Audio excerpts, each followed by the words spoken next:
The Major League trade deadline is right around the corner. What are the Minnesota Twins going to do? They are 46-48, 12 and a half games out of first place in the American League Central, but only 3.5 games out of a wild card spot. So there's a lot of different routes they could go. And today we are going to talk about each of those possible routes. Now, before we totally get into it, let's just talk about a few things in general. One thing to keep in mind is that this team has really been up and down this season, but mostly down. Sure, they're only 2 games below 500, but there was that 13-game win streak in the month of June, end of May, beginning of June, kind of in there, that had really saved their season to this point. Outside of that, their rotation has been pretty solid. Of course, they had a rough month of June following that winning streak, but otherwise, they've been solid month to month. The offense has been what it's been, a roller coaster ride, up and down throughout the season, and then the bullpen has been very solid as well. So there's arguments on both sides of this. Maybe the Twins are ready for just a rebuild. This would be kind of the third or fourth year in a row that they have kind of been competitive, kind of not been competitive, and so they're kind of in this like bad spot where, you know, they're not bad enough to be trying to contend for like a first overall draft pick. Not that that's necessarily the route to go in Major League Baseball with how much of a lottery that can be, but they definitely aren't. They definitely aren't contenders by any means, and so that's kind of the box that they've been ever since 2019, which at this point was 6 years ago. And so, could they consider just a full-on tear it down rebuild at this point? Possibly. Could they also consider just a retool at this point, which is kind of, I feel like, where they've kind of been the last couple of years around this time, is maybe they send off some of their expiring players or some of their more expensive guys, and they just try to get guys who can contribute here in the next year or two to kind of reopen this competitive window. Or do they feel like this is the core, this is the best group that we are going to put together, and so we need to pursue this opportunity? I think there are fair arguments for each one of those scenarios, and so let's break it down a little bit. I kind of view this as a spectrum, right? In Major League Baseball, at the deadline, you could be anywhere from an aggressive buyer all the way to an aggressive seller, or somewhere in between. Now, of course, we can pretty quickly write off the Twins as an aggressive buyer. That's just not their MO. It never has been, never probably will be, unless new ownership, if that ever comes around, can really change things. But they're not going to spend a lot of money at the trade deadline. So that takes them out of the market for an aggressive buyer.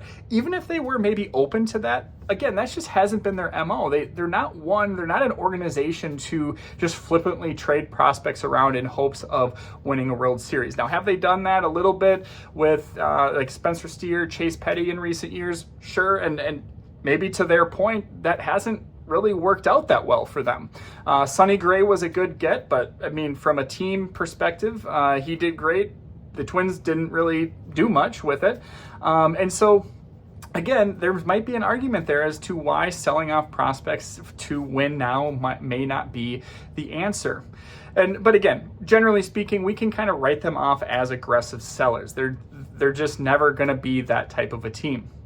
So then, if we kind of move down the spectrum, this is kind of where they've been in recent years. In each of the last recent seasons, they've usually added some sort of like middling bat or middling relief pitcher. They haven't really added a starter, just because that can be challenging to do at the deadline, which we'll get into here in a minute. But that's kind of where they've been, is kind of in this like pseudo buyer mode where they make a move. Maybe even it's just a move so that optically they're trying to save face with the fans of, you know, hey, we made some moves at the deadline. We're hoping that these guys pan out and can help us, you know, win some games in October. But I mean, if they are on social media at all, you'll see pretty quickly that optically that is not how the fans view it. And so I think that's probably the route that they are going to go at this point. Again, they're 500. They're right in the thick of things for the wild card race. Last season showed that anything crazy can happen. The situation was reversed, right? Halfway through August, the Twins looked like they were in a pretty good spot. The Tigers looked like they were out of it. And a month and a half later, they completely flipped.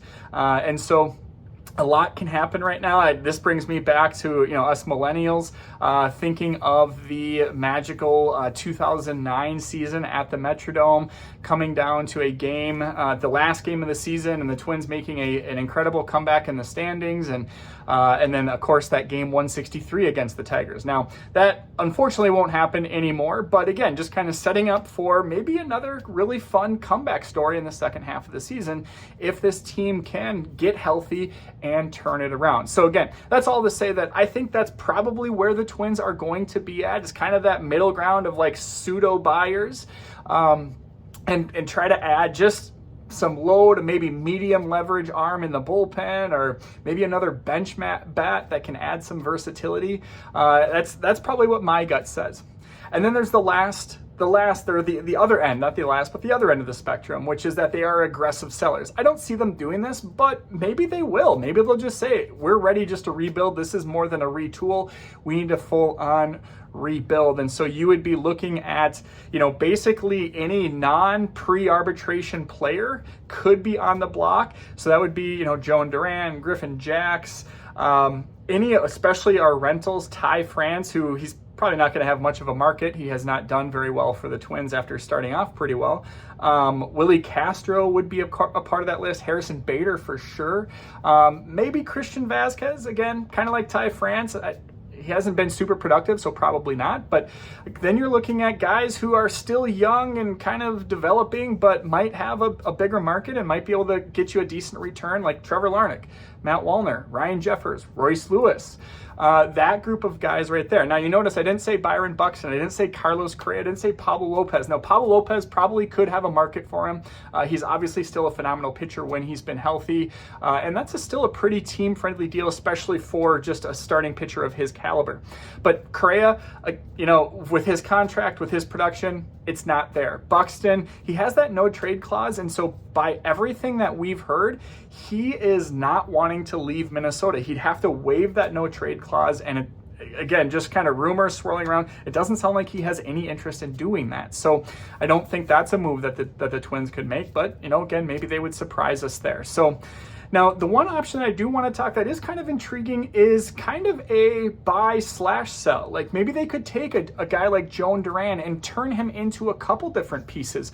One piece that allows them to remain competitive in 2025 and in 2026, but maybe also another piece that they can develop and can impact the major league roster in a year, 2, 3 years from now. You could do the same thing with Griffin Jacks.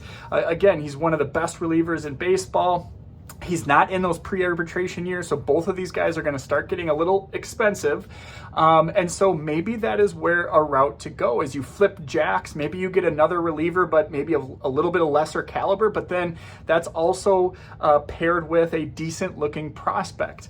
And so again, you're kind of staying relevant, you're staying competitive in the short term, but you're also giving yourself an option in the long term to try and develop somebody into an impact player. So I wouldn't totally rule that one out. I think that's probably my second favorite option, or most likely option, I should say. My favorite would be an aggressive buyer, of course. But I think the Twins probably just make some kind of blah, boring moves at the deadline to improve the team.